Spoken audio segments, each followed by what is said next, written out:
¿A qué? A hablar entonces de los aminoácidos transmisores. ¿Listo? Las tres clases siguientes van a ser de entender las relaciones de dos neurotransmisores muy importantes que son GABA y glutamato. ¿Listo? No se pueden ver por separado. Yo quisiera, ¿cierto? Que pudiésemos ver GABA y otra clase de glutamato, pero es imposible. ¿Listo? Es imposible. Primero, porque las relaciones entre ellos son tan estrechas que uno no existe sin el otro. O sea, GABA no puede existir sin glutamato y glutamato no existe sin GABA. Eso es lo primero. Desde la perspectiva metabólica, nacen del mismo proceso metabólico. Ambos son aminoácidos junto con la glutamina, que la vamos a ver ahorita. Y pues están muy interrelacionados. ¿Listo? GABA y glutamato, de todos los neurotransmisores que vimos hasta el momento y que vamos a ver, son los únicos cuyo 100% de actividad está en el sistema nervioso central. No existe GABA y glutamato en ninguna otra parte. ¿Listo? Solo en el sistema nervioso central.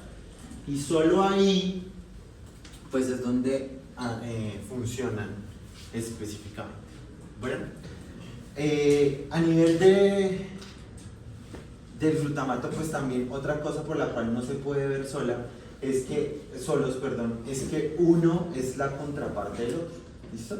Y en principio, la funcionalidad normal del cerebro, como ya hemos visto, por ejemplo, para moverse las funciones corticales casi siempre terminaban en glutamato. ¿Recuerdan? ¿Listo? Entonces, mucha de la actividad neurológica de nuestro cerebro depende del glutamato. Pero no tan así como lo que voy a decir sucede, pero casi que sí, en un 100%, y es que para que el cerebro normal esté funcionando, requiere que haya un balance entre el GABA y el glutamato. Es decir, que las concentraciones de ambos no se excedan en ningún momento, sino que estén en una balanza. ¿Listo? GABA se llama el ácido gamma aminobutírico. ¿Listo? Ese es el nombre de GABA, que lo vamos a tener claramente establecido, y pues glutamato es glutamato. ¿Listo? Ácido gamma, ¿cierto? Gamma como la letra gamma, ¿sí? Ácido gamma aminobutírico.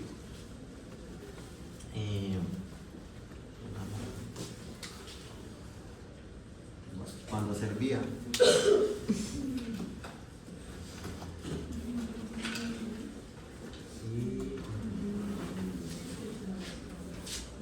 Ácido gamma amino GABA.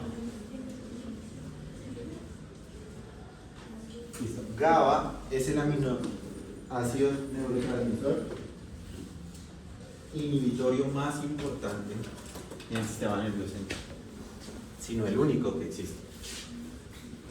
¿Listo? Inhibitorio. ¿Listo? Mientras que el glutamato es excitador. Casi que para que cualquier cosa funcione específicamente en las neuronas, sobre todo a nivel cortical, depende del glutamato. Es decir, las neuronas corticales neurotransmiten con glutamato, ¿cierto? Todo eso que veíamos, que es que la acetilcolina sirve para la concentración, la memoria, el aprendizaje. Sí, ¿en dónde? En su génesis, ¿cierto? La parte de la corteza que se encarga de eso, ¿de quién depende? Del glutamato, ¿cierto? A pesar de que es extremadamente importante ese neurotransmisor, es un veneno ni el puta para el cerebro. ¿Listo? El glutamato produce una toxicidad muy grande que se llama excitotoxicidad. Se entiende por qué es excito, ¿no? Porque es de excitación. Toxicidad por excitación prolongada. Listo. GABA, por otra parte, pues se encarga de regular más bien esto, ¿cierto? Entonces, como el glutamato es tóxico, ¿sí? Yo tengo que mantener ese glutamato más o menos a raya con las relaciones de GABA. Entonces, cuando yo necesite apagar una acción del glutamato, pues neurotransmito más bien con GABA. Entonces, piensen en que en nuestros circuitos neuronales casi siempre vamos a tener una neurona que transmite con glutamato, ¿cierto? Que va a ir a este cuerpo neuronal, pero al mismo tiempo va a tener una que tiene que GABA, ¿cierto? Digamos que esa es la relación siempre entre las neuronas, o sea, donde hay una neurona glutamatérgica, casi que invariablemente va a haber una neurona GABAérgica. Entonces, así funciona. Fíjense que aquí tenemos, entonces, vamos a tener que entender que son 3 aminoácidos. Este y este, que son neurotransmisores, y uno que se llama la glutamina, ¿sí? Que es, los que vieron oncología conmigo el semestre pasado recordarán una de las importancias de esa molécula. ¿Qué cuál era?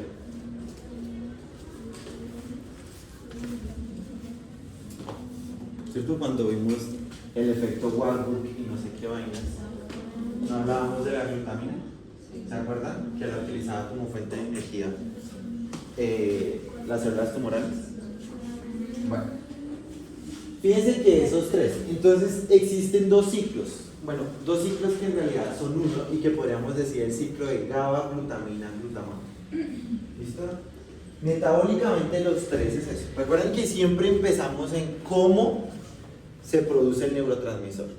Este es el más complejo de todos los procesos de creación del neurotransmisor, porque involucra que nos vamos a aprender los 2 al tiempo, porque como les dije, no los podemos separar. ¿Listo? Pero el centro de la producción de todos ellos es el glutamato. ¿Listo? Todos ellos es el glutamato. Y necesitaremos recordar algo que ustedes vieron en biología que se llama el ciclo de los ácidos tricarboxílicos o ciclo de Krebs, ¿cierto? Porque el ciclo de Krebs también específicamente saldrá específicamente 2 moléculas del ciclo de Krebs que se llaman el alfa-cetoglutarato y el succinato. ¿Listo? Que van a estar muy involucrados en esta parte. Esta primera parte simplemente es para que vean cómo a través de diferentes procesos llegamos al glutamato. Y que del glutamato podemos ir a la glutamina, o de la glutamina al glutamato, y del glutamato a GABA, y de GABA a glutamato. ¿Listo? Solo que lo vamos a hacer. Y aquí es donde va a ser muy importante esa parte que yo les decía. ¿Recuerdan que cuando vimos la primera vez neurotransmisión, les dije que una vez liberado el neurotransmisor podían pasar 3 cosas?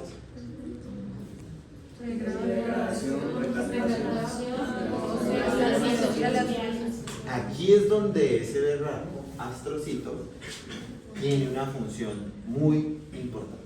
¿Listo? Entonces van a hacer una seguidilla de 2 o 3 gráficas muy complejas. Entonces necesito que estén concentrados. La primera es que vamos a aprendernos el nombre de estas cosas. ¿Listo? GDH, ¿cierto? Es glutamato deshidrogenasa. ¿Listo?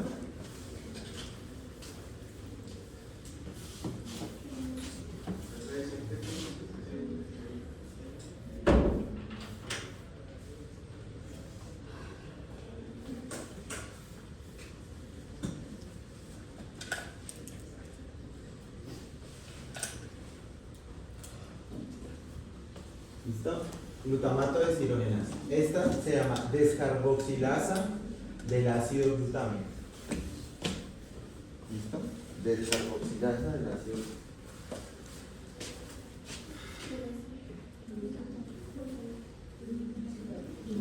glutamato deshidrogenasa. Descarboxilasa del ácido glutámico. GABA transaminasa. ¿Listo? Glutamina sintasa y succinato semialdehído deshidrogenasa. ¿Listo? De todas maneras ahorita las podemos ir viendo poco a poco. ¿Listo? Succinato semialdehído deshidrogenasa. ¿Listo? Eso es importante. Ahí nos dice la función, ¿cierto? Pero para poder entender esa función, entonces vamos aquí. ¿Listo? Vamos a empezar entonces mirando la gráfica, solo la parte ¿eso es rosado? Rosado y verde. ¿Sí? Vamos a hacer de cuenta que lo azul no existe. Primero, ¿listo? Vamos a hacer de cuenta que lo azul no existe. Muy bien, esto es una neurona glutamatérgica, es decir, que su función es liberar glutamato. ¿Listo? Si es estimulada, entonces ese glutamato se va a producir a partir del alfa-cetoglutarato, ¿cierto? El alfa-cetoglutarato es un paso intermedio en el ciclo de Krebs. ¿Listo? Es un paso intermedio en el ciclo de Krebs. ¿Listo? Gracias a la actividad de esta enzima, que se llama la aspartato aminotransferasa, ¿sí la recuerdan? ¿La han visto alguna vez? ¿Cierto? Aspartato aminotransferasa o la glutamato deshidrogenasa se va a convertir en glutamato. ¿Listo?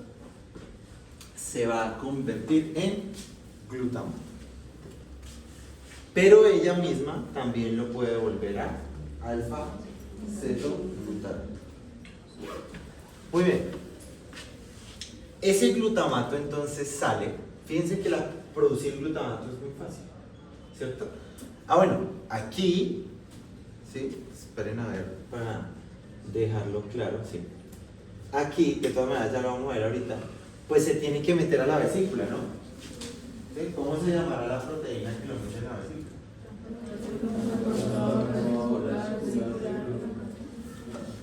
¿Queda claro? Transportador vesicular de glutamato. Listo. El glutamato entonces en la vesícula se libera y se va a unir a alguno de sus receptores que los vamos a ver ahorita. ¿Listo? ¿Y qué pasa? Entonces, ¿qué tres cosas le pueden pasar? Entonces, este no se degrada. Este se recaptura. Uno.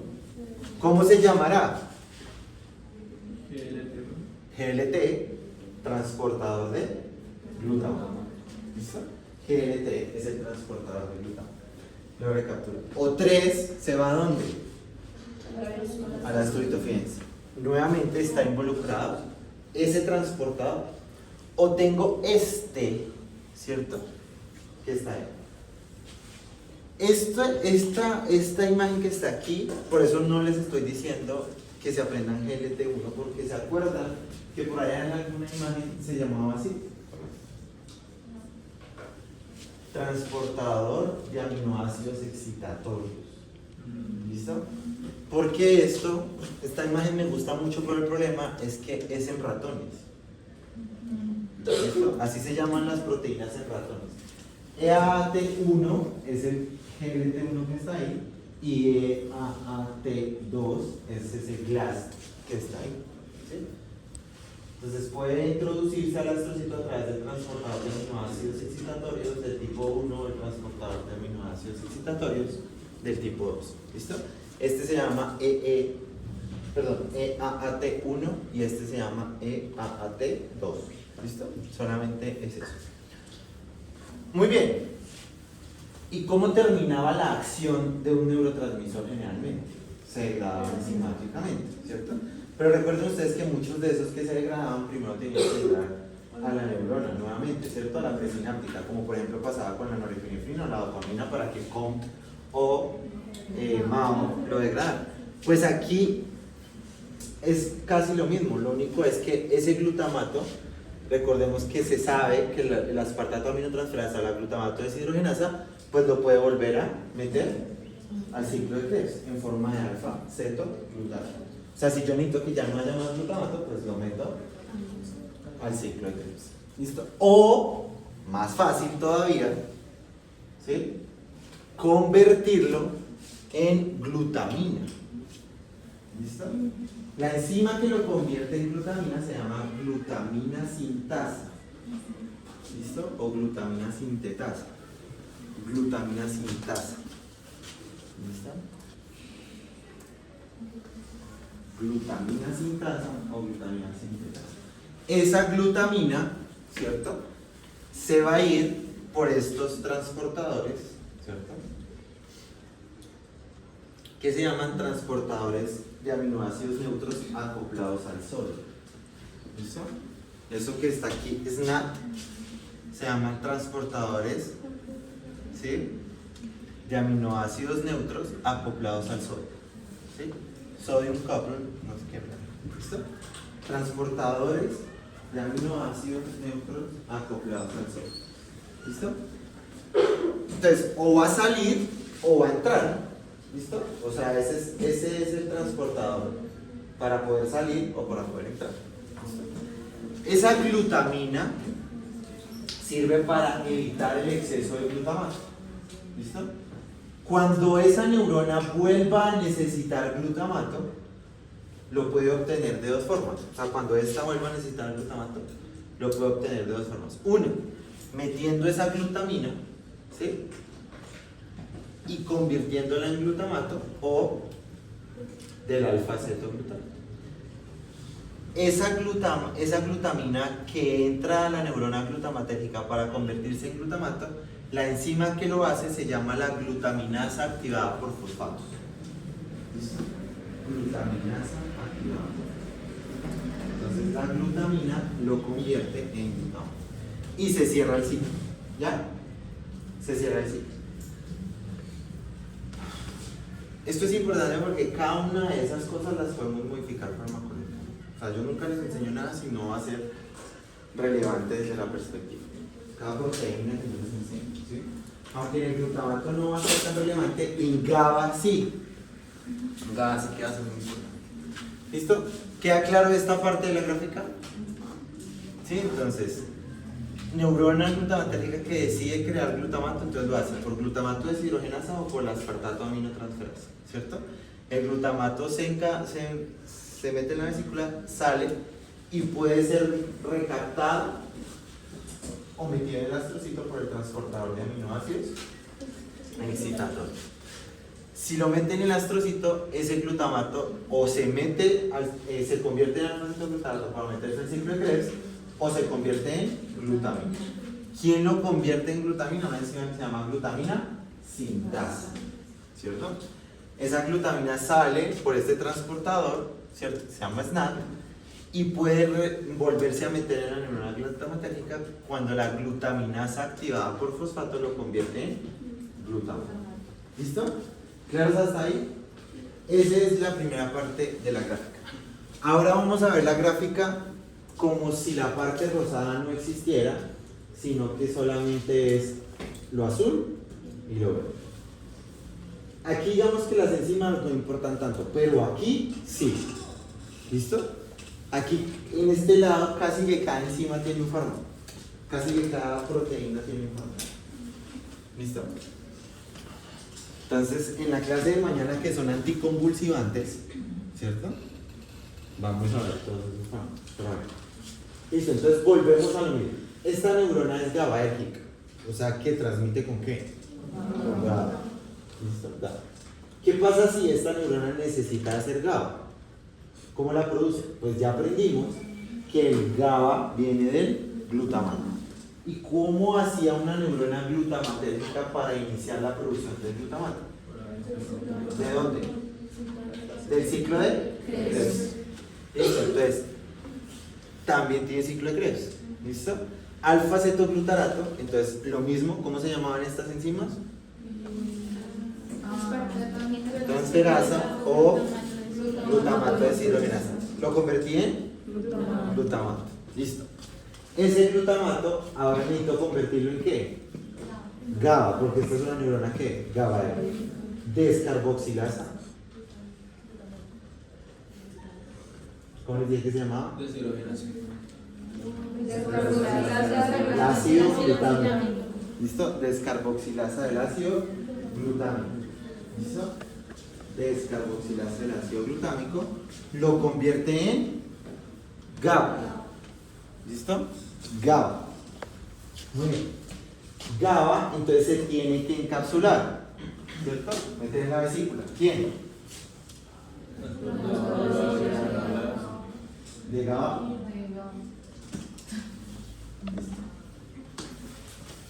Se mete en la vesícula, ¿cierto?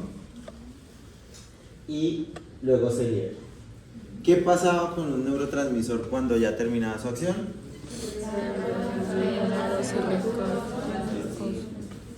Se recaptura. Ahora sí, este sí se llama GAD. ¿Listo? Transportador de GABA. ¿Listo? GAD. Transportador de GABA. ¿Listo? Muy importante porque los medicamentos anticonvulsivantes, uno de ellos es un inhibidor de GAT1 que se llama vigabatrina, por ejemplo. ¿Listo? Vamos a ver que esos nombres van a ser fáciles porque tienen su nombre GABA, como vigabatrina. ¿Cierto? Entonces, ahí está. Bueno, GAT1. Entonces se mete y puede pasar ¿qué? Pues lo mismo que hacía normalmente, que era la recaptura, volverlo a meter en la vesícula o degradarlo enzimáticamente, ¿cierto? La degradación enzimática pues tiene dos pasos. La primera es que ese GABA se va a convertir en semialdehído succínico, así se llama, ¿cierto? Por acción de la GABA transaminasa. Y esa GABA transaminasa pues va a ser importante porque la inhibimos con otro agente anticonvulsivante como el ácido valproico. Valproico. La GABA transaminasa. ¿Cierto? Si no, después vamos a entender eso, pero necesito que eso quede claro ahora. ¿Listo? GABA transaminasa se convierte en semialdehído succínico y por acción de la deshidrogenasa del semialdehído succínico pues se convierte en succinato, que es un precursor del ciclo de Krebs. ¿Listo? Y así se degradó GABA en ese punto. ¿Listo? Muy bien. Que es lo mismo que puede pasar ¿en dónde? En el astrocito. Entonces, si por acción de la GABA, del transportador de GABA entra al astrocito, pues en el astrocito va a pasar lo mismo. GABA transaminasa, semialdehído succínico, deshidrogenasa del semialdehído succínico, succinato, se metió en el ciclo. ¿Listo? Despacio. Y fíjense, yo puedo hacer GABA a partir de glutamina. Obvio, porque si de glutamina puedo hacer glutamato, pues de glutamato puedo pasar a GABA. Entonces fíjense, glutamina, glutaminasa activada por fosfato, glutamato. Y el glutamato, descarboxilasa del ácido glutámico, GABA. ¿Listo? Entonces aquí lo importante es recordar el nombre de las enzimas. Aspartato aminotransferasa, deshidrogenasa del glutamato deshidrogenasa. Glutaminasa activada por fosfato. Glutamina sintasa. Descarboxilasa del ácido glutámico. GABA transaminasa. Deshidrogenasa del aldehído, del semialdehído succínico. ¿Listo? ¿Claros hasta ahí? Entonces fíjense la interrelación metabólica que tienen ellos. ¿Listo? Esto pasa en nuestro cerebro todo el tiempo. Todo el tiempo. ¿Listo? ¿Y por qué es así? Ay, que es que hay mucho exceso de glutamato. Necesito convertirlo en GABA. Ay, que hay mucho exceso de GABA. Lo convierto en glutamato. Entonces fíjense la interrelación que existe. Bueno, aquí un poco más en español, ¿cierto? Pero entonces el problema de la imagen es que nos cambiaron el sitio. Porque el GABA está aquí y el glutamato está acá, pero igual no se pierde la relación. ¿Listo? Entonces empecemos nuevamente por el glutamato, ¿cierto? Este que es aquí es como si fuera el transportador de glicina. ¿Sí? Que como dijimos que en la imagen se llamaba. ¿Se acuerdan? De aminoácidos neutros asociados al sodio. ¿Listo? Entonces vamos a cambiarle el nombre y se va a llamar transportador de glutamina. ¿Listo? Transportador de glutamina. La glutamina está ahí, ¿cierto? ¿Y cómo se llama la enzima que lo convierte en glutamato? Sintasa, ¿cierto? Glutamina sintasa. Listo, ya tengo el glutamato. El glutamato se mete en la vesícula, ¿no? ¿Sí o no? Sí. ¿Sí o no? Sí. Ah, bueno. Y dentro de la vesícula se libera, ¿cierto? Y liberado se recaptura, ¿sí o no? Transportador de aminoácidos excitatorios. Ya, se recaptura, ¿cierto? ¿Y qué pasa una vez recapturado? Yo quiero eliminarlo. Glutamato deshidrogenasa o ¿cierto? Alfa-cetoglutarato. El alfa-cetoglutarato entra al ciclo de Krebs. Este CAT se llama el ciclo de Krebs. ¿Sí lo ven? ¿Listo? Y las transaminasas pues lo convierten en aspartato, pero eso no nos interesa por ahí. Dentro del astrocito, pues fíjense que el transportador es glutamato, y gracias a la glutamina sintasa lo convierto en glutamina y vuelve y sale el ciclo nuevamente, ¿cierto? Ahora por GABA, entonces glutamina que entró a GABA, glutamina, glutamato, glutamina sintasa, ¿listo? Descarboxilasa del ácido glutámico, GABA, ¿listo? GABA se mete en el transportador, solo que no se llama GABA, se llama glutamina, porque son el mismo, recuerden, ¿listo? Ahí adentro, entonces se libera, ¿y cómo se llama el que lo ingresa? Transportador de GABA, GAD, ¿no? GAD, no sé qué. Si yo quiero evitar que se siga, entonces GABA transaminasa lo convierte en semialdehído succínico. El semialdehído succínico de deshidrogenasa lo convierte en succinato y se metió al ciclo de Krebs. ¿Listo? Ese es el metabolismo de los dos neurotransmisores. ¿Listo? Muy importante recordar los nombres de las enzimas, porque como ya les dije, y de los transportadores, porque muchos de ellos se pueden bloquear enzimáticamente. ¿Claros hasta ahí? Queda claro más o menos el metabolismo en la síntesis y la rotación entre GABA y glutamato. Bueno, muy bien. Entonces vamos a empezar a ver el neurotransmisor como tal. ¿Listo? GABA es un aminoácido. ¿Listo? Es un aminoácido. Los receptores de GABA son los más heterogéneos y difíciles de aprender, a pesar de que son receptores ionotrópicos. Ustedes recordarán que los receptores ionotrópicos pues son fáciles, ¿no? Tienen un agonista y un antagonista y chao. Si uno quiere va a ver y no quiero decir. GABA, a pesar de ser un receptor ionotrópico, el problema es que nunca se cierra. GABA nunca está cerrado. ¿Listo? ¿Quién recuerda GABA? Sobre todo GABA. Bueno, GABA es un receptor que nunca se cierra, que va a ser más importante. GABA tiene tres receptores, dos ionotrópicos y uno metabotrópico. ¿Listo? Dos ionotrópicos, uno metabotrópico. Los ionotrópicos son GABA A y GABA C. Son ionotrópicos. Mientras que GABA B es metabotrópico. ¿Listo? Metabotrópico. Bueno, muy bien. Agonistas y antagonistas. Entonces necesitamos volver a nuestra clase de farmacodinámica. ¿Un agonista qué es? Pero ¿en qué parte se une?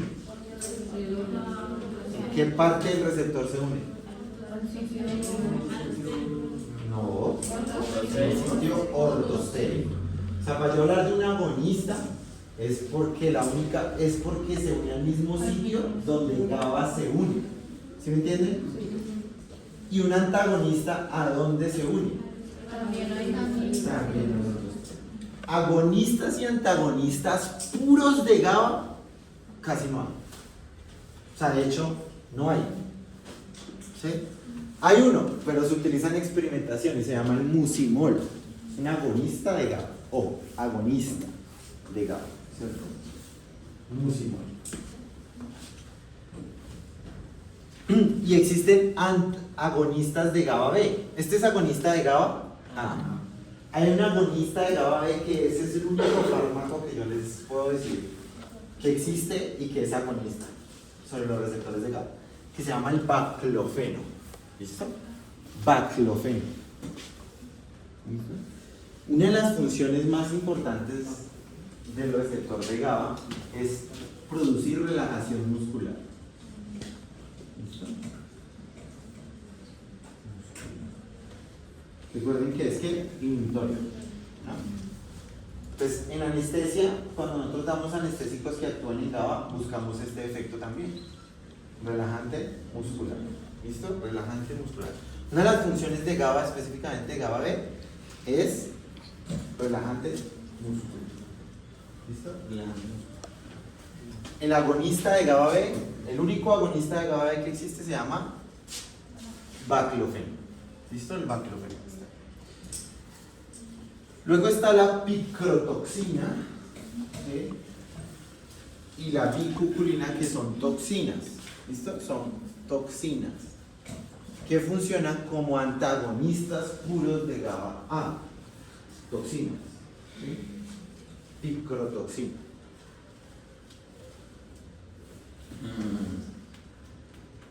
La picrotoxina está en un tipo de insecto que se llama el 100 pies. ¿Sí lo han visto? Pero de esos grandes. De esos grandes. Producen una parálisis espástica. ¿Listo? ¿Se entiende, no? Porque es antagonista. ¿Listo? Tanto GABA A como GABA B pueden producir relajación muscular. ¿Listo? Al ser antagonista, pues produce una parálisis espástica. Bueno. Entonces vamos a tratar de ver, recordarlo entonces. Glutamato, ¿cierto? Digamos que estos son los antagonistas y agonistas puros, no se utilizan, excepto el baclofen. ¿Listo? Pues ya vamos a ver cada receptor, digamos, un poco a profundidad. Recordemos entonces cómo se produce GABA. GABA proviene del glutamato, ¿cierto? ¿Cuál es el primer paso en la producción? ¿Cómo se llama la enzima? Descarboxilasa del ácido glutámico. Fíjense, aquí está. ¿Cierto? GABA que se mete a la vesícula y GABA que sale a la vesícula. ¿Cierto? Y una vez, entonces, ¿quién lo mete de nuevo? ¿Quién lo recaptura? De GABA. GAT. ¿Sí? ¿Y quién lo destruye? Transaminasa, ¿se acuerdan? Ahí arriba, hacia arriba. GABA transaminasa, semialdehído succínico de deshidrogenasa, succinato, ciclo de... ¿Listo? Digamos que eso es solo para recordar. Fíjense aquí, nuevamente, ¿esto qué sería? Esta célula que está aquí, ¿qué es? ¿Cómo se llama? Si parece una estrella, un astrocito, ¿no? ¿No parece un astro del cielo? Una estrella con 5 picos, ¿no? Se falta imaginación. Bueno, entonces glutamato, ¿cierto? Fíjense que aquí nos está mostrando ese transportador de glutamato, ¿cierto? ¿Cómo se llamaba? Transportador de aminoácidos excitados. Fíjense, entonces, glutamato entra, ¿cierto? El glutamato se convierte en glutamina. ¿Cómo se llama esta enzima? Glutamina sintasa. Listo. La glutamina sale. ¿Cómo se llama este? Transportador de glutamina, que en la gráfica inicial se llamaba SNAP. ¿Listo? Recuerden que en la gráfica inicial habían varios tipos, ¿no? Ven que hay 2, 7, 8, 3, 5. Por eso, digamos, aquí el color es diferente. ¿Sí? Ven que aquí está verde y luego es azul, pero simplemente es eso. Listo. La glutamina entró, vuelve y se convierte en glutamato. Porque ¿de dónde viene el GABA? ¿Cómo se llama la enzima que convierte la glutamina en glutamato?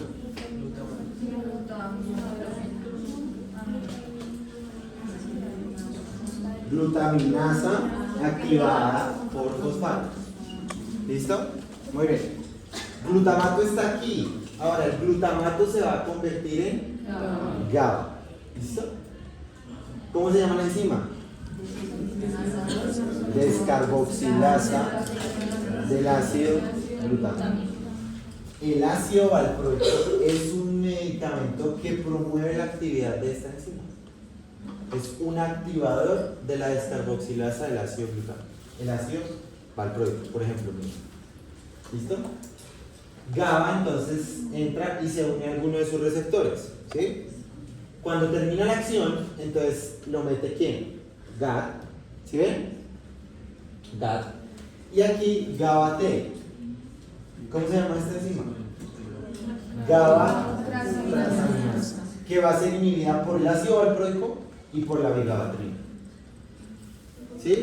Todavía no estamos viendo esos fármacos, pero fíjense lo importante que es eso. ¿Sí? Esta gráfica la vamos a volver a ver mañana cuando veamos cuáles son los efectos de los anticonvulsivantes. Miren, se convirtió en semialdehído succínico, ¿sí? Y el semialdehído succínico se va al ciclo de Krebs. ¿Cómo se llama esta enzima? Semialdehído succínico desinógeno. ¿Listo? Eso lo promueve esto que se llama la dieta cetogénica, que es un anticonvulsivante. ¿Cierto? La dieta cetogénica es un anticonvulsivante. Entonces fíjense cómo podemos ir viendo eso, ¿sí? O puede ser que yo bloquee GABA transaminasa, el transportador de GABA. ¿Con qué? Con este que se llama tiagamina. Entonces fíjense que cada punto de lo que estamos viendo tiene un fármaco. Entonces por eso es que es importante que lo aprendamos. ¿Listo? Se metió GABA al estrocito, GABA por actividad de la GABA transaminasa se convierte en semialdehído succínico y otra vez va al ciclo. ¿Listo? ¿Queda claro? Esto es repetición. El transportador de GABA es inhibido por... Todavía no, o sea, no. Todavía no se aprendan los nombres, simplemente es para mostrar que podemos modificar farmacológicamente cada punto. ¿Listo? Mañana será el día de aprendernos los anticonvulsivantes. Hoy necesitamos quedar claro cómo funciona el neurotransmisor. Muy bien, y GABA se va a unir a cualquiera de sus tres receptores. GABA A, que es ionotrópico, GABA B, que es metabotrópico, o GABA C, que es ionotrópico. De los tres, GABA A y GABA B son los únicos que tienen interés farmacológico en la actualidad, siendo GABA A el más importante. ¿Listo? Muy bien. Entonces fíjense, esta imagen simplemente es para mostrar es GABA A y GABA B y GABA C. ¿Listo? Muy bien. Los receptores de GABA, al ser ionotrópicos, específicamente el GABA A y GABA C, pueden ser, recuerden que los receptores ionotrópicos son pentamenos. ¿Se acuerdan del receptor de nicotina? Que decíamos que era pentameno. ¿Y se acuerdan que el receptor de nicotina podía ser, por ejemplo, alfa 2, beta 4 o alfa 7? ¿Sí? Dependiendo del número que tuviera. Lo mismo pasa aquí, solo que los receptores de GABA, específicamente los GABA o GABA C, pues digamos que ellos pueden estar hechos de una serie de 3, 4, 5, 6, 7, 8 proteínas diferentes. ¿Listo? Puede ser su unidad alfa, su unidad beta, su unidad gamma, su unidad delta, su unidad epsilon, su unidad pi, subunidad teta o subunidad rho. ¿Listo? Lo más importante es que sepan que GABA C es toda hecha de ROS. ¿Listo? Y GABA A es cualquiera de esas modificaciones. ¿Listo? No las vamos a aprender, pero tiene sentido. ¿Listo? Pero lo importante es que sepan que puede ser cualquiera de ellos. ¿Listo? Fíjense aquí como lo más usual es que sean dos alfas, dos betas y una gamma. Eso es lo más usual de la conformación estructural del receptor de GABA. ¿Listo? Como les decía, entonces GABA es ionotrópico, ¿cierto? Es un canal iónico. ¿Qué mueve GABA? Cloro, ¿cierto? ¿Cuál es la conductancia del cloro? Intracelular, muy bien. ¿Cierto? Entonces, GABA es un canal de cloro, ¿sí? Que perpetúa la conductancia intracelular del cloro, ¿cierto? ¿Qué pasa si una neurona empieza a recibir cloro? Se hiperpolariza. ¿Aló?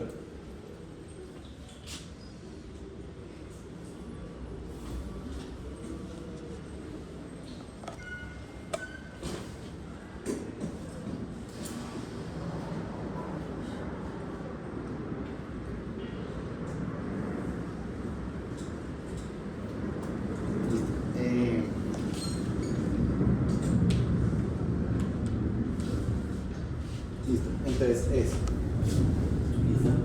¿En dónde van a estar principalmente? GABA A en la conformación alfa 1, beta 2, gamma 2 está en la amígdala, en la corteza prefrontal, en el hipocampo.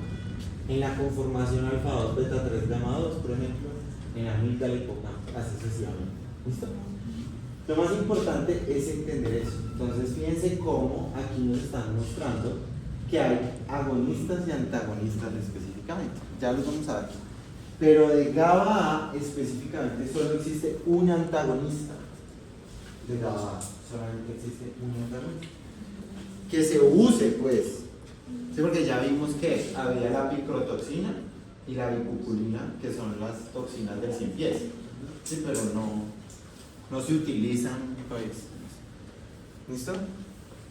El único antagonista que realmente existe se llama el flumazenil. ¿Listo? El flumazenil. Es el único fármaco que existe propiamente. ¿Listo? Mientras que el único agonista de GABA B, ¿cierto? Se llama baclofeno. En términos específicos de agonismo y antagonismo, como lo aprendimos, ¿sí? Porque las benzodiazepinas, que van a ser el fármaco que vamos a centrarnos el día de hoy, el grupo de fármacos que nos vamos a centrar el día de hoy, no son agonistas, son moduladores alostéricos positivos. ¿Listo? Que pues ya vamos a entender cómo funciona eso, pero pues ya lo entendimos, ¿no? Ustedes recuerdan que vimos que es un modulador alostérico. Listo. Cada una de esas subunidades, ¿sí? Se fijan, son 5, ¿no? Cada una de esas 5 subunidades está formada por 4 regiones transmembrananas, ¿sí? Digamos que eso es importante. El canal de cloro siempre está abierto. Siempre está abierto. Siempre. ¿Listo? Y resulta que ese canal, o ese receptor, va a tener una morfología como una anatomía específica. Para que no se pierdan, piensen que este es el receptor, ¿cierto? Este es el receptor y va a haber un sitio donde se une GABA, que será el sitio ortostérico, o un sitio de modulación alostérica para un fármaco, otro sitio de modulación alostérica para otro grupo de fármacos, otro sitio así. Todos los receptores que vamos a ver hoy tienen eso. O sea, tienen muchos sitios de unión, que serían sitios alostéricos. O sea, pero se describen en función de eso. ¿Listo? El más usual, pues bueno, entonces vamos a empezar a ver los fármacos. Los fármacos que más actúan sobre GABA son 2. El etanol, o sea, el alcohol etílico, ¿sí? Y las benzodiazepinas. Benzo con Z, benzodiazepinas, esa C con C, benzodiazepinas. ¿Listo? Las benzodiazepinas son un grupo de fármacos, ¿sí? Que son moduladores alostéricos positivos de GABA A. ¿Listo?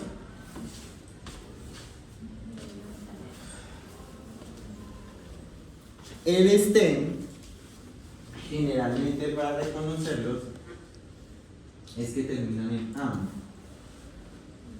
¿Listo? Diazepam, clonazepam, midazolam, flunitrazepam. ¿Sí? La única excepción de las benzodiazepinas, que siendo benzodiazepina no cumple esto, y es porque se creó antes de que esto existiera, ¿cierto? Se llama el clordiazepoxi. ¿Listo? Es una benzodiazepina. Pero recuerden que las benzodiazepinas, bueno, recuerden que algunos fármacos se llamaban antes de otra manera. Clordiazepoxi. ¿Listo? De resto, todo tenía lorazepam, midazolam, diazepam, flunitrazepam, mexazolam, ¿sí? Todos esos son benzodiazepinas. Son moduladores alostéricos positivos de GABA A. ¿Listo? Es el mecanismo así. Entonces, fíjense qué pasa. Entonces, esos son los dos, el etanol y los moduladores alostéricos benzodiazepínicos. Son moduladores alostéricos ambos, pero ¿qué va a pasar? El etanol se une aquí, ¿sí? Mientras que las benzodiazepinas se unen aquí. hacen lo mismo, que es que modular alostéricamente positivo, eso, pero fíjense que el etanol no se une al mismo sitio de las benzodiazepinas. Es simplemente para que vean eso. ¿Listo? Entonces, por eso es que uno podría pensar que en la práctica piénsenlo como si fueran ¿qué? Agonistas, ¿cierto? Pues son moduladores alostéricos positivos. Pero vamos a ver que es que GABA se comporta de una manera bien rara. Bueno, entonces tenemos GABA A y GABA A puede hacer dos cosas.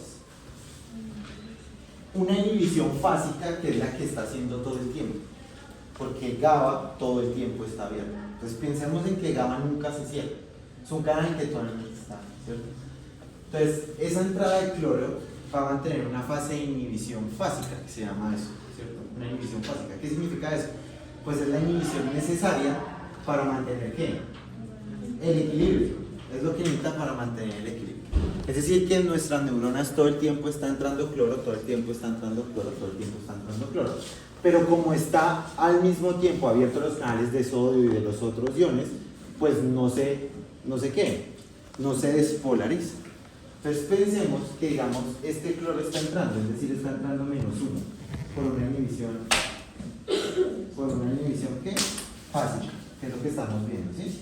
Esa inhibición fásica, entonces está entrando -1, pero la excitación que le está entrando, por ejemplo, por sodio, ¿cierto? Es +7. +7 menos 1, pues da ¿qué? +6. Conclusión, se está despolarizando porque el resultado neto fue un número positivo, ¿cierto? Entonces, pero fíjense que si no existiera esto, ¿sí? En vez de ser +7 podría ser +14 y eso sí puede ser ¿qué? Tóxico. Entonces este es el que me mantiene a raya. Y hay otra inhibición que se llama la inhibición tónica, ¿sí?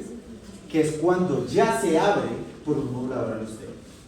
Entonces la realidad es que un modulador alostérico no es que haga el mismo, esa es la diferencia entre un modulador alostérico y un agonista. Por ejemplo, un modulador alostérico positivo y un agonista. Un agonista hace lo mismo que haría el receptor en condiciones normales, o sea que el efecto sería lo mismo que si lo hiciera ¿quién? GABA. Con un agonista yo hago lo mismo que haría ¿quién? GABA.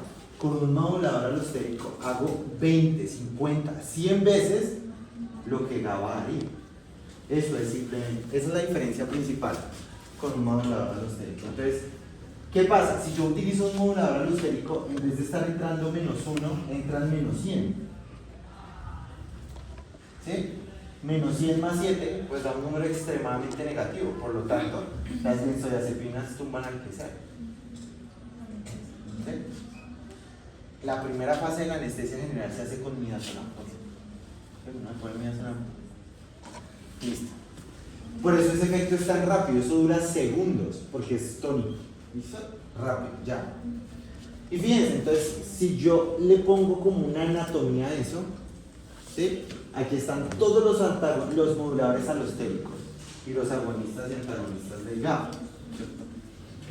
Entonces, fíjense, la bicucuculina, ¿cierto? Y la picrotoxina, que vimos que eran antagonistas, ¿cierto? La realidad es que no son antagonistas, sino que son moduladores alostéricos negativos, ¿sí? Fíjense que tienen un sitio y otra cosa. GABA, sí, la bicuculina sí podría ser un agonista porque está en el mismo sitio de GABA. ¿Listo? Este es el sitio de GABA. Pero aquí tenemos las benzodiazepinas, el sitio alostérico de las benzodiazepinas. El sitio alostérico de esta hormona que se llama alopregnenolona, que también es un modulador alostérico positivo. Todos los anestésicos, vamos a ver, y los neuroesteroides. ¿Listo? Todos son, ahí está. ¿Listo? ¿Cuáles son? Entonces, miren, por ejemplo, las benzodiazepinas están acá, ¿cierto? Hay agonistas inversos de la benzodiazepina. ¿Recuerdan lo que es un agonista inverso? Ese sí hace el efecto contrario. ¿Cuál será el efecto contrario sobre el canal? Cerrar. Es la única manera de cerrar el canal con un agonista inverso. ¿Listo? El propofol es un modulador alostérico, el etanol es un modulador alostérico, los anestésicos inhalados son un modulador alostérico, el etomidato es un modulador alostérico, los barbitúricos son un modulador alostérico y los bloqueadores del canal como la picrotoxina. En términos generales, de moduladores alostéricos que nos interese hoy aprender son las benzodiazepinas, el etanol y todo lo que tenga Barbie en su nombre. No Barbie, no, sino Barbie. ¿Listo? Fenobarbital, secobarbital, ¿cierto? Ese grupo se llaman los barbitúricos. ¿Listo? Barbitúricos. Que en la actualidad solo hay tres, que es fenobarbital, el secobarbital y el tiopental sódico, que no es, pero es una barbitúrico. El tiopental sódico son los barbitúricos. ¿Qué son los barbitúricos? Moduladores alostéricos positivos de GABA A. ¿Listo? Estos de aquí se llaman anestésicos generales y tendremos una clase para ellos. ¿Listo? Son estos de acá. ¿Listo? Fíjense. Entonces, ¿cómo funciona GABA? Fíjense. En condiciones normales, GABA está así, ¿sí? Normal, abierto. Es decir, si cada chulo es cloro, fíjense que está entrando 2 cloros, ¿cierto? Eso mantiene equilibrio. Resulta que yo me voy a dormir. Vale, yo quiero ir a dormir. Entonces mi corteza se tiene que medio apagar. ¿Cómo medio apago mi corteza? Pues con GABA, que es este. ¿Sí? Ahora GABA se pegó ahí. Sí, es decir que GABA siempre está abierto, o sea que el GABA siempre está abierto, no necesita de GABA para existir. ¿Sí? ¿Sí entienden eso? O para funcionar. Él siempre está abierto. ¿Qué va a pasar cuando GABA llegue? Pues si antes estaban pasando 2, con GABA van a pasar 4. ¿Listo? GABA es el único receptor ionotrópico que siempre está abierto, siempre. Cuando GABA es el único receptor que siempre está abierto. Cuando GABA llega, pues la acción del receptor se duplica. ¿Sí? Entonces, si estaba pasando que solamente dos iones de cloro estaban pasando, cuando GABA se unió, ahora son 4. ¿Listo? 4. Cuando un modulador alostérico se pega, sin GABA, esto es súper importante, fíjense, un modulador alostérico necesita del agonista, o si no, no sirve. ¿Listo? Un modulador alostérico necesita del agonista, o si no, no sirve. Fíjense las benzodiazepinas aquí, se pegó. En condiciones normales, ¿cuántos movía? Y solo la benzodiazepina unida, ¿qué pasó? Nada. Pero ¿qué pasa si ahora tengo el modulador alostérico junto con GABA, que es el agonista? 1, 2, 3, 4, 5, 6, 7, 8, 9. Fíjense la diferencia tan marcada, casi el 100%, más del 100% del efecto, ¿cierto? Porque si eran 4 y ahora tengo 9, fue más del 100%, ¿no? Entonces fíjense, un modulador alostérico entonces necesita no solamente de la unión con el sitio alostérico, sino también la unión con el agonista. Entonces, ¿qué pasa si yo me quiero dormir? Entonces se une GABA, ¿cierto? Estaba despierto con 2, me quedé dormido con 4. ¿Qué pasa si le echo 9? Dormido y sin respuesta. ¿Listo? La verdadera escopolamina es esta. Con la que realmente roban a la gente es esta. ¿Listo? Ahora, basándonos en este mecanismo, ¿qué pasa si aquí se pega otro modulador alostérico? Al tiempo se recontrarreguete potencia. Entonces, que por eso la gente, cuando la van a robar, le echan 2 o 3 goticas de clonazepam porque ya están borrachos. Y eso no sale en la muestra de orina. ¿Listo? Yo leo, la verdadera escopolamina es esta, el clonazepam. El nombre comercial del clonazepam es Ribotril. ¿Listo? ¿Claros hasta ahí? Entonces fíjense, y si le pego 4 moduladores alostéricos, pues se muere, ¿sí o no? Listo.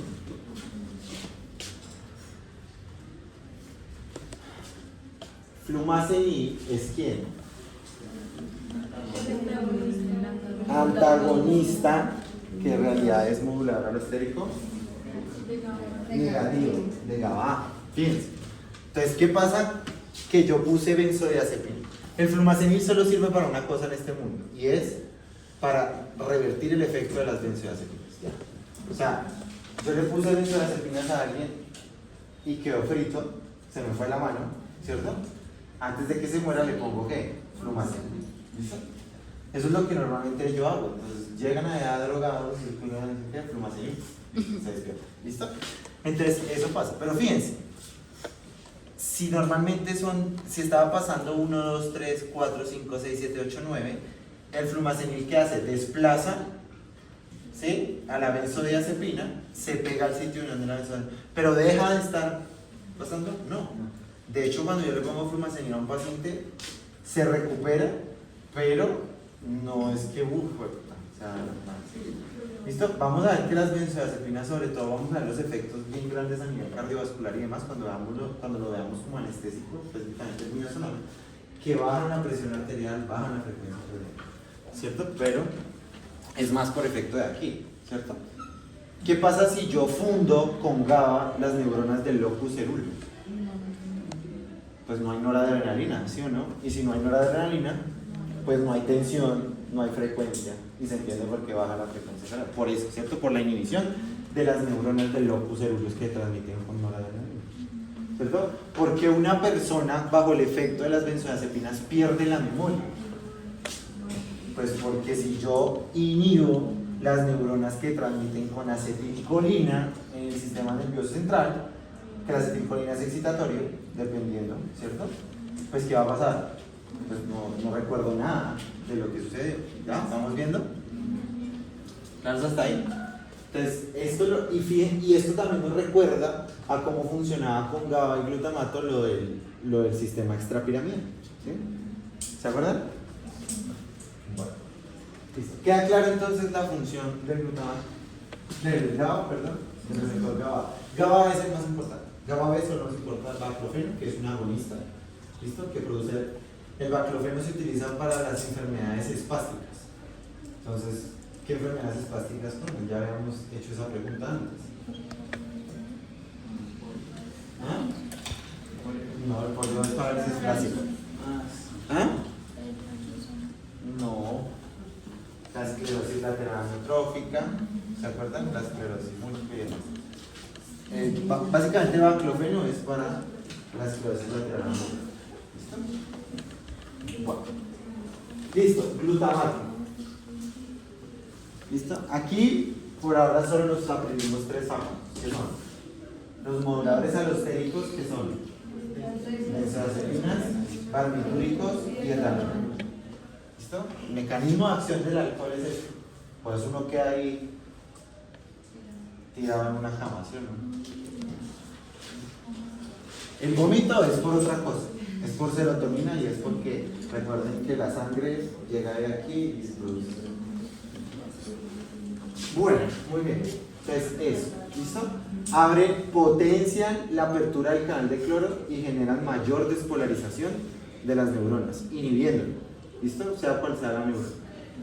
¿Para qué sirven las benzodiazepinas? Como vamos a ver, las benzodiazepinas y los barbitúricos específicamente. ¿Para qué creen que sirvan? Bueno, son anticonvulsivantes, esa es la primera cosa. Para la ansiedad es el principal uso de las benzodiazepinas. Hacen parte de un grupo de fármacos que vamos a conocer como los ansiolíticos. ¿Listo? Los ansiolíticos. ¿Cuál es el problema con las benzodiazepinas? Que le pasa lo mismo que con el alcohol, y es que uno se puede volver ¿qué? Dependiente, ¿cierto? Entonces por eso realmente, como vamos a ver ahorita, la ansiedad se maneja con antidepresivos, ¿listo? Pero bueno, es un ansiolítico, sobre todo si lo que yo busco es que la ansiedad se le quite rápido. ¿Listo?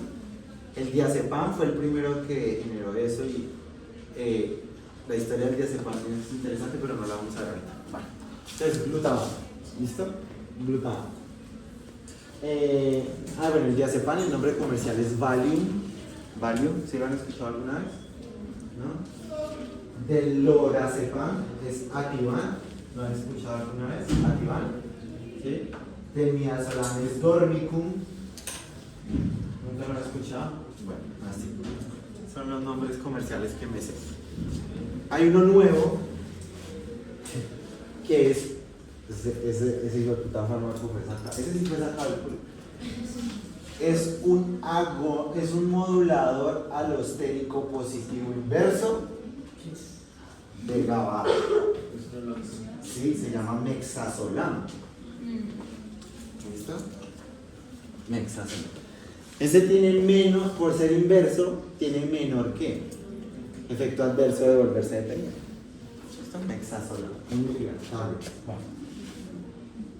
Listo, el glutamato entonces se produce, se libera y se recaptura por el transportador de aminoácidos excitante. ¿Listo? En astrocito, entonces recuerden que se convierte en glutamina. ¿Quién lo convierte? Glutamina sintetasa. ¿Listo? Esa glutamina sintetasa, pues la glutamina se mete por SNAP o el transportador de glutamina y ahí en glutamina se convierte en glutamato por actividad de la glutamina y se mete en la vesícula por el transportador vesicular de glutamina. ¿Listo? ¿Claros hasta ahí? Bueno. Muy bien. El glutamato, también conocido como ácido glutámico, ¿cierto? Porque si es un ácido, si es una sal, tuvo que en algún momento haber sido un ácido, ¿o no? ¿Cierto? Glutamato es en forma de sal, ácido glutámico. ¿Listo?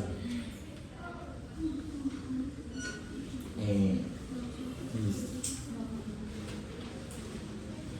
Los tres agonistas puros de los receptores de glutamato son esos tres que ven ahí, pero vamos a decir que los receptores de glutamato son 4.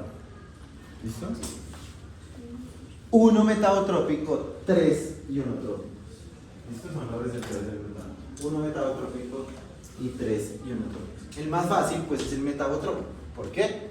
Porque se llama metabotropic glutamato receptor. mGlu-R. ¿Listo? El receptor metabotrópico de glutamato. Ese es el nombre. mGlu-R. ¿Listo? mGlu-R que hay del 1 al 7. mGlu-R1, mGlu-R2, mGlu-R3 y así sucesivamente hasta el 7. ¿Listo? mGlu-R. Es el único que es metabotrópico. Los otros tres receptores ionotrópicos deben su nombre al agonista de cada receptor. ¿Listo?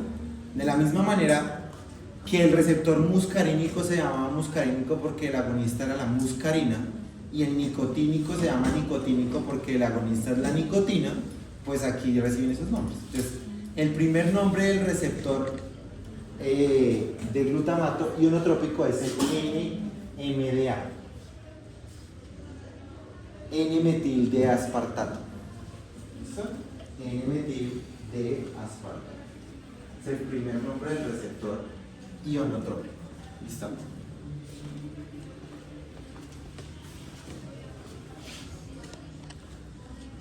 ¿Qué es AMPA? Ese es el segundo receptor, AMPA. ¿Listo? AMPA. AMPA. Ácido alfa-amino 3-hidroxi-5-metil-4 isoxazolepropiono. AMPA. AMPA. ¿Listo? AMPA. Y luego está el agonista del tercer receptor que se llama el ácido caínico. ¿Sí? El ácido caínico. Pero pues así no se llama el receptor. Se llama cainato. Cainato. ¿Listo? Cainato. Entonces los tres receptores ionotrópicos del glutamato son NMDA, AMPA kainato. Estos son los tres receptores metabotrópicos. Ionotrópicos, perdón.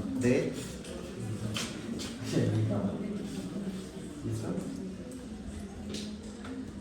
Fíjense aquí, ¿cierto?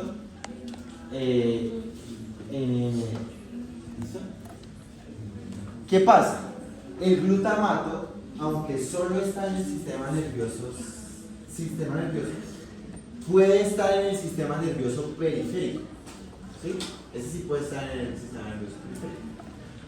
¿Recuerdan cómo se llama el neurotransmisor inhibitorio principal del sistema nervioso periférico? ¿Cómo se llama el neurotransmisor inhibitorio principal del sistema nervioso periférico? Glicina. ¿Listo? Aquí nos está mostrando que esos receptores de NMDA, que son ionotrópicos, que son el principal receptor en el que nos vamos a centrar, NMDA, el principal, pues también tiene sitios de unión para la glicina. ¿Listo? Aquí tenemos el receptor de NMDA que también cotransmite con serina, pero eso no. Este era el que me importaba. Entonces, NMDA, AMPA, kainato y los metabotrópicos. Son 4 receptores, ¿cierto? AMPA, NMDA, kainato y los receptores metabotrópicos. ¿Listo? Bueno, no a diferencia, pero de la misma manera que pasaba con otros neurotransmisores excitatorios, como por ejemplo la serotonina o la noradrenalina, pues el glutamato también va a tener ¿qué? Autorreceptores. Los autorreceptores generalmente son los metabotrópicos. El autorreceptor del glutamato generalmente es metabotrópico. ¿Listo? Bueno, los receptores de AMPA y kainato son canales iónicos que mueven sodio y potasio principalmente. ¿Listo? AMPA y kainato son canales iónicos que mueven sodio y potasio principalmente. Lo van a hacer de la siguiente manera. El sodio, bueno, de hecho lo van a hacer normal, como su conductancia normal, que el sodio es ¿qué? Intracelular y el potasio es extracelular. Entonces, va a pasar esto. Entonces, ¿qué es lo que va a pasar? Pues que se va a abrir y se va a despolarizar la membrana. ¿Listo? Si el agonista está pegado mucho tiempo, le va a pasar lo mismo que le pasaba a los receptores nicotínicos, ¿se acuerdan? Se desensibiliza. ¿Listo? Solo que la desensibilización de los receptores de AMPA solo pasa en los receptores de AMPA y kainato. NMDA no tiene esa característica. ¿Listo? Fíjense, entonces aquí están los receptores, ¿cierto? Simplemente para recordarlos: AMPA, kainato, NMDA y los metabotrópicos. ¿Listo? Bueno, aquí está. Entonces, digamos los fármacos más relevantes. Este es el canal del N-metil de aspartato. ¿Sí? Básicamente, ese es N-metil de aspartato. ¿Qué tenemos? El sitio alostérico, ortostérico, que es para el glutamato, ¿cierto?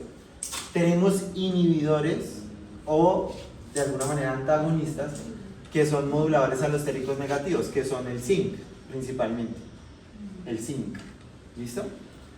Pero también hay bloqueadores o antagonistas de los receptores N-metil. Ya habíamos visto uno que es PSP. ¿Quién recuerda?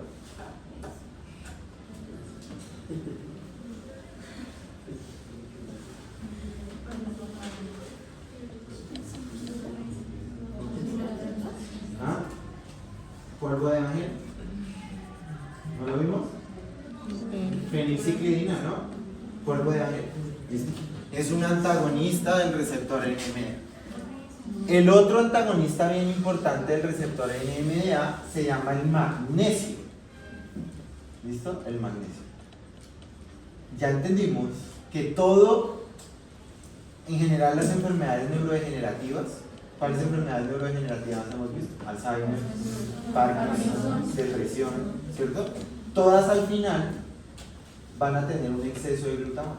¿Listo? En la depresión, ¿por qué? Porque si hace falta serotonina, noradrenalina y dopamina, pues yo trato de ponerle ¿qué? Glutamato, a ver si se despierta ese cerebro o alguna cosa. Pero recuerden que el glutamato aprendimos que es ¿qué? Tóxico. Si el glutamato está mucho tiempo en nuestro cuerpo, parte de la muerte celular que se produce en las enfermedades neurodegenerativas es por excitotoxicidad, así se llama el mecanismo. Excitotoxicidad por glutamato. ¿Listo? Excitotoxicidad por glutamato. ¿Listo? Entonces, ¿por qué los antagonistas del receptor N-metil de aspartato, o sea, NMDA, ¿sí? Que son los que producen la excitotoxicidad, serán antidepresivos? ¿Se entiende, no? ¿Ya? Porque retrasa el efecto dañino. Solo que eso, por extraño que parezca, es el más rápido. Y se llama, o el prototipo del antagonista del receptor N-metil de aspartato, es nuestra amiga, la Super K. Así se conoce en la calle. Así le dicen en la calle a esa droga. La Super K o la vitamina K. Los que usan drogas le dicen a eso la Super K o la vitamina K. Ketamina. ¿Listo? Ketamina. ¿Listo? Es un antagonista del receptor N-metil de aspartato. Tiene varios mecanismos de acción, ese es el primero. Por ese mecanismo de acción, ¿para qué creen que sirve la ketamina? Claro, para dormir, ¿cierto? Recuerden que el glutamato es excitatorio. Si yo le doy un antagonista, ¿va a ganar quién? GABA va a estar sobreexpresado. Porque aquí es que al yo usar un antagonista, ¿qué pasa? No efecto, sino que va a predominar el efecto de quién? De GABA. Por eso es un anestésico. La ketamina es un anestésico general. ¿Listo? Anestésico general.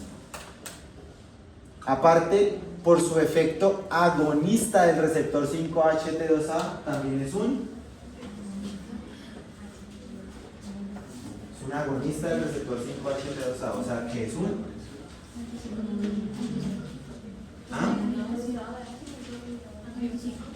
no, antipsicótico, no, es agonista de 5-HT2A. ¿Cómo se llama ese grupo de fármacos? Psicodélicos. Un psicodélico, por eso la gente lo usa para drogarse, si no, no tiene sentido, ¿sí o no? Ketamina. Entonces,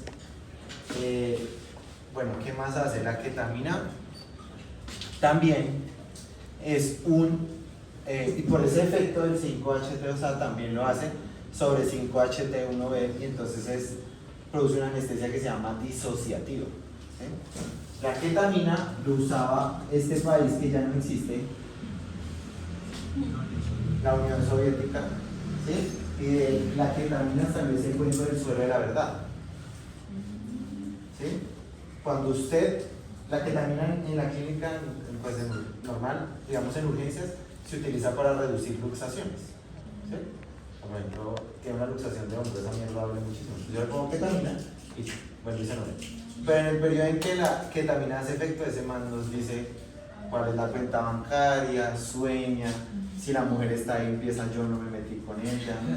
Eso es una mierda. Por eso hay que sacar a los familiares siempre, ¿sí?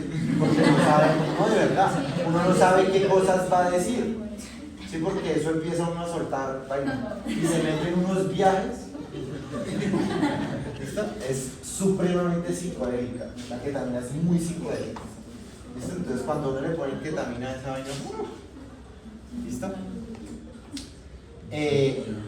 También es una agonista de los receptores alfa 1 y beta 1. Adrenalina. ¿Listo? Entonces sube la presión arterial y da taquicardia. ¿Listo? Es un efecto esperable de la ketamina. Bueno, ¿claros hasta ahí? Ketamina. ¿Listo? La fenilciclina hace lo mismo, solo que su efecto psicodélico es mayor, por eso la sacaron del mercado y se volvió droga. O sea, la feniciclina era un fármaco. Como todas las drogas que existen, en principio fueron fármacos, ¿cierto? Como la cocaína, también fue un fármaco, un anestésico local. Bueno, fíjense, entonces lo mismo que pasaba con el receptor de GABA, entonces ¿qué tenemos? Tenemos alostéricos, ¿sí o no? El receptor N-metildiaspartato, a diferencia de AMPA y cainato, AMPA y cainato, ¿qué hacen? Sodio, potasio, ¿cierto? Mientras que NMDA es sodio y calcio para adentro. Lo mismo que pasaba con GABA, pues tienen moduladores alostéricos, ¿cierto? Como la aspermina. ¿Qué es la aspermina?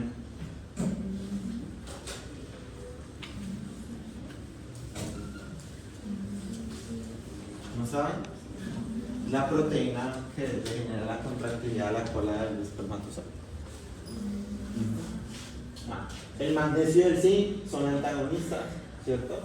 La feniciclidina, la ketamina, que son los dos fármacos que realmente utilizamos, serán los antagonistas, ¿cierto? La glicina es agonista, el NMDA es agonista. ¿Listo? Agonista. Fíjense que en condiciones normales, ¿cierto? Solo se activan los receptores AMPA. ¿Por qué? Porque como tenemos niveles normales de magnesio, ¿sí? Ahí está. Por eso le venden a uno el cuento la gente naturista que tenemos que tomar citrato de magnesio y vainas de esas cosas para que no nos dé Alzheimer ni enfermedades neurodegenerativas, porque pues el magnesio es el bloqueador de NMDA, ¿cierto? El malo, el verdaderamente malo de los receptores es el NMDA. ¿Listo? El verdadero malo de la historia. ¿Listo? Cuando yo tengo un estímulo, pues se activan todos, el AMPA, el NMDA, el cainato, todo eso, ¿cierto? La activación de esos lo que va a hacer a través de PI3K y proteína quinasa C y CAM quinasa es expresar genes que generan alteraciones estructurales. ¿Listo? Sobre todo en enfermedades neurodegenerativas. ¿Listo? Aunque el glutamato lo necesitamos para eso, básicamente solo lo necesitamos ¿en dónde? En AMPA y cainato. NMDA, ¿vas a ver por un momento? No. En NMDA solamente es el citotoxicina. ¿Listo? Bueno, claros hasta ahí, eso fue GABA y glutamato. ¿Listo? Vamos a lo que alcancemos de la primera patología que se llama el trastorno de ansiedad. ¿Listo? Solo vamos a ver lo que alcancemos del trastorno de ansiedad. ¿Listo? ¿Pero quedó claro los neurotransmisores? ¿Sí? ¿GABA y glutamato? ¿No? ¿Seguros? ¿Qué hacemos? ¿Qué hacemos para que nos quede claro?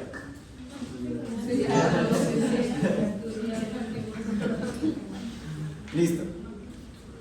¿Qué es la ansiedad?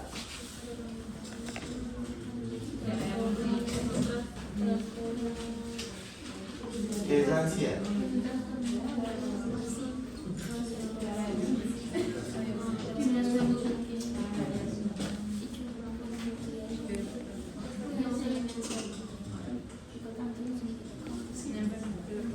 No, la ansiedad no es una enfermedad. Ojo. El trastorno de ansiedad, sí, la ansiedad no. ¿Qué es la ansiedad? Un sentimiento, ¿no? ¿No es un sentimiento? Es un sentimiento. ¿Dónde nacen los sentimientos? En el sistema límbico. ¿Cuál es la parte del cerebro más importante del sistema límbico? Bueno, dos más importantes. La amígdala y la... Son dos. Amígdala y la corteza prefrontal. Muy bien, perfecto. Listo. La ansiedad, ¿cierto? Tiene varias vías, dependiendo, ¿sí? Pero la ansiedad generalmente es un sentimiento que se genera basado en una suposición de algo, ¿sí? La ansiedad es un sentimiento que se genera basado en la suposición de algo. Ejemplo, a mí me da ansiedad lo que vaya a pasar mañana, ¿cierto? Cuando yo entre a ese parcial, eso me da ansiedad, ¿cierto? Muy bien. Como la ansiedad nace de eso, ¿cuál neurotransmisor creen ustedes que estará involucrado? Si previene de algo supuesto que va a pasar. De la serotonina, muy bien, ¿cierto? De la imaginación. Por eso, el principal tratamiento de los trastornos de ansiedad, ¿con qué será? Con antidepresivos. Pero ¿cómo si está haciendo que haya más serotonina? Pues sí, porque la otra parte de la ansiedad es porque ese exceso de serotonina empieza a generar ¿qué? Exceso de la liberación de glutamato. ¿Listo? Y ese exceso en la liberación de glutamato libera cortisol, ¿cierto? Y el cortisol que producía depresión. ¿Listo? Y ahora sí, recuerden que el cortisol produce depresión, por eso el tratamiento se hace con antidepresivos. ¿Listo? Ese exceso de cortisol pues empieza a generar más liberación de glutamato y cuando empiecen a morirse las neuronas se desarrolla ahora sí una enfermedad neurodegenerativa que se llama trastorno de ansiedad, que cuando ya es muy severo pues produce depresión, por eso van de la mano, se llama trastorno de ansiedad y depresión. Conclusión, el tratamiento inicial es con ¿qué? Antidepresivos. ¿Se entendió por qué es con antidepresivos? Listo, perfecto. Bueno, aquí tenemos las rutas, sobre todo de liberación. Entonces, de la amígdala, corteza orbital frontal, al área a la corteza prefrontal, de la sustancia gris periacueductal a la amígdala, por ejemplo. Esto es del miedo, ¿no? ¿La ansiedad les da miedo? Sí. Y el miedo generalmente es por noradrenalina. Evitar las cosas. Si yo tengo ansiedad, busco evitarlas o no. ¿Sí? Si a mí me da ansiedad ir a hacer el parcial, pues busco la manera de no irlo a hacer. ¿Sí o no? Bueno, fíjense lo que yo les decía. Entonces, ese miedo genera liberación al hipotálamo, ¿cierto? Y eje hipotálamo, hipófisis adrenal, liberando cortisol. ¿Listo? Todas esas hiperactivaciones, ¿sí? Miren, aumentan el locus ceruleus, vean, va liberando glutamato. Todas estas que estamos viendo es liberando glutamato, es decir, de la amígdala a la corteza, glutamato. De la amígdala a la sustancia gris periacueductal, glutamato. De la amígdala al hipotálamo, glutamato. Aumenta el cortisol, ¿cierto? Al centro respiratorio, lo cual hace que aumente la frecuencia respiratoria. Por eso las personas con ansiedad les duele el pecho. ¿Nunca han visto a alguien con un trastorno de pánico? ¿No? Entonces se manda la mano al pecho. Esa es una de las causas del diagnóstico diferencial del dolor torácico, ¿cierto? Por eso mismo, glutamato. ¿Listo? Aumenta la liberación de noradrenalina porque de la amígdala salen al locus ceruleus. ¿Listo? Van a la corteza prefrontal, al estriado, ¿cierto?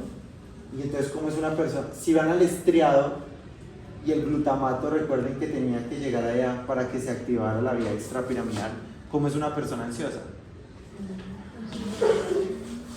¿Cierto? Temblorosa, se mueve para arriba y para abajo. ¿Listo? Por eso es que esto lo estamos viendo en los últimos días, antes vimos todo lo demás. Bueno, todo eso, miren, todo eso. ¿Listo? Entonces, si todo eso está por glutamato, ¿qué se supone que yo debería darle para que se calme? Un modulador alostérico de GABA o un antagonista del glutamato. Solo que ponerle ketamina a alguien que está ansioso, pues no lo va a mejorar mucho, porque si está involucrada la serotonina y yo le voy a dar 5-HT2A, ¿sí? Pues no mucho, pero no es tanto por eso, porque los antidepresivos aumentan la concentración de serotonina, sino porque es que recuerden que esa serotonina va a producir el factor neurotrópico derivado del cerebro, mientras que la serotonina que actúe sobre 5-HT2A solo produce alucinaciones. Entonces, como la ketamina actúa directamente sobre ese receptor, es mejor no darle eso. Entonces, los ansiolíticos más obvios, pues ¿cuáles van a ser? Los moduladores alostéricos positivos de GABA, es decir, que son los ansiolíticos más viejos que existen, ¿cierto? Más viejos que existen. ¿Listo? Benzodiazepinas y barbitúricos. ¿Listo? Benzodiazepinas. ¿Listo? El problema con las benzodiazepinas y los barbitúricos pues es que generan dependencia. ¿Listo? Dependencia. ¿Listo? Entonces fíjense, las benzodiazepinas van a actuar aquí, inhibiendo que directamente llegue a la corteza prefrontal la actividad del glutamato. Pero también tenemos agonistas de alfa-2. ¿Sí recuerdan los agonistas de alfa-2? ¿Sí? ¿Por qué un agonista de alfa-2 disminuirá la ansiedad? Recuerden que aquí mucho de eso es porque se lleva al locus ceruleus, ¿no? Y se acuerdan que alfa-2 es un autorreceptor. Entonces la clonidina y la dexmedetomidina y demás son ansiolíticas también. Listo, solo que bajan mucho la presión. Y finalmente tenemos la neurona serotonina. ¿Listo?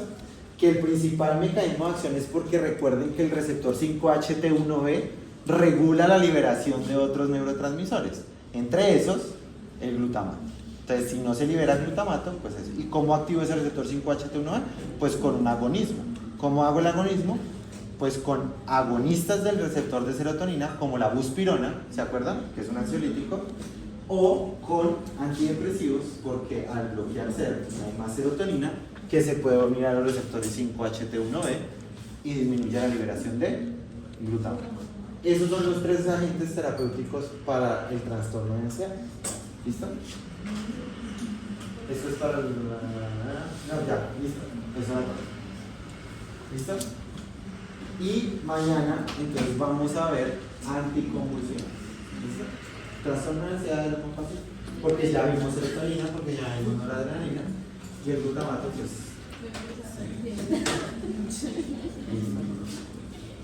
Bueno, aquí tengo entonces, mentira, sí, aquí tengo las benzodiazepinas más importantes, ¿cierto? Midazolam, ay, puta, y me faltó otro grupo de fármacos. Ah, pero es que ese es para hoy también. Mañana. Es que aparte de ser ansiolíticos, existe otro grupo de fármacos que se llaman hipnóticos sedantes. Eso era lo de hoy. Pero bueno, fácil, simplemente es lo mismo. ¿Cuáles son los hipnóticos y sedantes? Pues benzodiazepinas y alcohol. ¿Para qué es un hipnótico y sedante? Para tratar el insomnio. ¿Sí? Para tratar el insomnio. Solo que aquí hay otro sitio alostérico que se llama el de las drogas Z. ¿Sí? Son 3 drogas nomás: solpidem, sopiclona y esopiclona. También son moduladores alostéricos positivos de GABA, pero la diferencia es que estos no producen dependencia. ¿Listo? Bueno, entonces aquí está midazolam, solpidem, lorazepam, oxazepam, temazepam, lormetazepam, alprazolam. ¿Listo? Todas las benzodiazepinas, las drogas Z. Bueno, hay una que se llama Saleplon, no me acuerdo de eso. El antagonista y ya. ¿Listo? Y los barbitúricos, que ya no existe casi ninguno, solo el fenobarbital, el secobarbital y el tiopenital. ¿Listo? Eso sí, son los fármacos. Muy bien. That's it. Básicamente, entonces, ¿qué aprendimos hoy? ¿Cómo se metaboliza GABA y glutamato? ¿Cuáles son los receptores de GABA y glutamato? Y que sobre GABA, sobre todo GABA, van a actuar principalmente los moduladores alostéricos: benzodiazepinas, etanol, barbitúricos y drogas Z. ¿Listo? El nombre químico de estos se llaman ciclopirrolonas, pero creo que no se van a encontrar de eso, entonces mejor fármaco Z, ¿cierto? Solpidem, Saleplon, sopiclona. Muy bien.